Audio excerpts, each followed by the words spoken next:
997, 998, 999, 1,000. Woo, these things are heavy. Weight is another fun way to use numbers. That's because weight can tell us how heavy or light something is. What is the heaviest animal in the world? The blue whale. This massive creature can weigh over 400,000 pounds. The average human only weighs about 136 pounds.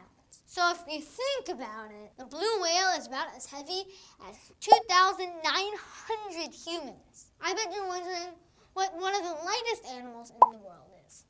This title goes to the Etruscan Pygmy Shrew, which weighs about 0.063 ounces. That's about the weight of a dime.